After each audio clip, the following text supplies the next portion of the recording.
អ្នកបាយតែដូចសើឆ្ងាញ់ទេប៉ាំងជូនអូនដើរលេងបាយតែឆ្ងាញ់ទេដើរលេងកាត់ stress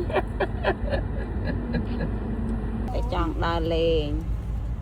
បាយលើឡានតូចស្វាបាយលើឡាន Gak kopi dah ya. អញ្ចឹងនៅផ្ទះបានឆ្ងាញ់បាយលើឡានអីចឹងណា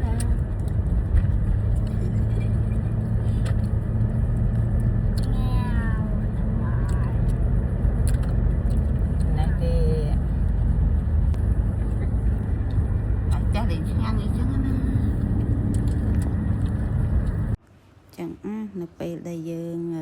រើសប្តីត្រូវគឺចឹងបាយតែអត់ឆ្ងាញ់បបប្តីទៅបាយនៅចំការសំឡូតឥឡូវយើងជិះមកដល់ផ្លូវនេះហើយដល់ចិត្តដល់ចិត្តអីហូបក្នុងកំពៅនេះហើយយើងជិះតទៅទៀតជិះតទៅមុខទៀតទៅពួកខ្ញុំជិះតាមផ្លូវពីទីបញ្ជាទៅតាមផ្លូវវៀងក្រុងហើយកាត់តាមក្នុងសំពៅហើយជិះទៅតាមអត់ទៅតាមរ៉ែដែរទេដោយសារអ៊ីក៏ថាស្ទះអញ្ចឹងយើងទៅតាមផ្លូវបាត់នៅអូតងនេះចាប់ដើមចូលទៅតាមផ្លូវអូតងអញ្ចឹងទៅក្នុងនេះវាអត់ស្ទះវិចារគេទៅតាមផ្លូវរ៉ែដែរពីវងមូលជាវមកបើទៅតាមរ៉ែដែរគេទៅត្រង់តែយើងដល់ផ្លូវបាត់ទី2យើងបាត់មកខាងគេដាក់ប៉ាយរមណីយដ្ឋានអូតងហ្នឹងយើងចូលបាត់ស្តាមដៃមកចូលក្នុងហ្នឹងជិះតាមហ្នឹងទៅជិះកាត់ចកាគេដែរតែវាស្រឡះអញ្ចឹងណាយើងជិះ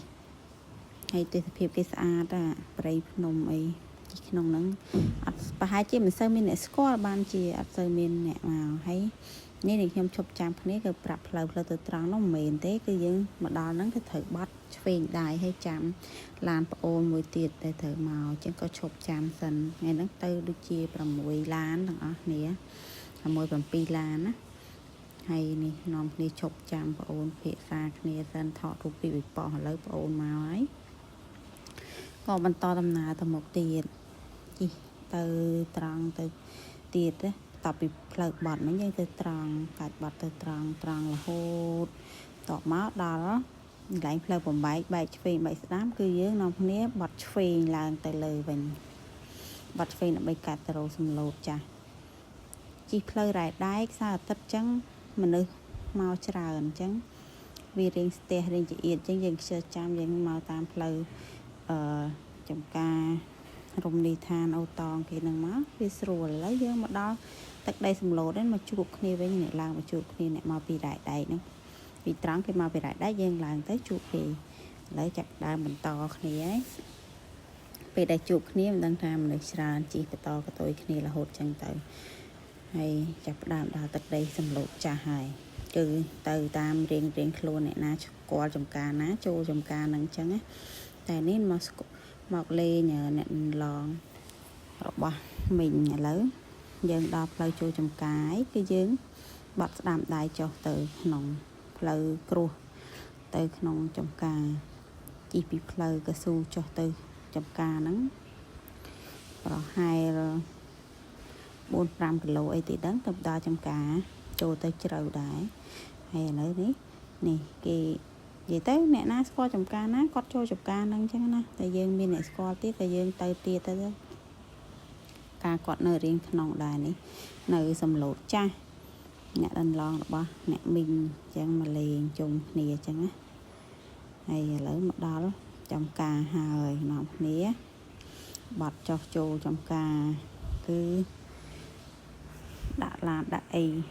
ទៅដល់កន្លែងចំការដែលយើងត្រូវចូលនិយាយទៅសំឡូតគឺផ្ទះណាក៏ដាំតរេនផ្ទះណាក៏ដាំតរេនអ្នកណាស្គាល់ចំការណាចូលចំការហ្នឹងអញ្ចឹងណានេះយើងស្គាល់គាត់យើងមកលេងចការគាត់ទៅឥឡូវនេះនាំគ្នារៀបរាប់ចុះពីឡានមកដល់ចំការសំបីតែដើមតរេនគាត់គឺដាំតាំងពីមុខផ្ទះទៅដល់ក្រោយដី1ហិកតាគឺដាំតាំងពីមុខដល់ក្រោយនៅសល់តែប្រឡោះផ្ទះបន្តិចហ្នឹងគឺដើម terrain ពីមុខដល់ក្រោយឥឡូវនេះនេះ terrain នេះគាត់កាត់ត្រៀមសម្រាប់ពួកយើងមកហើយគាត់ទទួលចឹងណា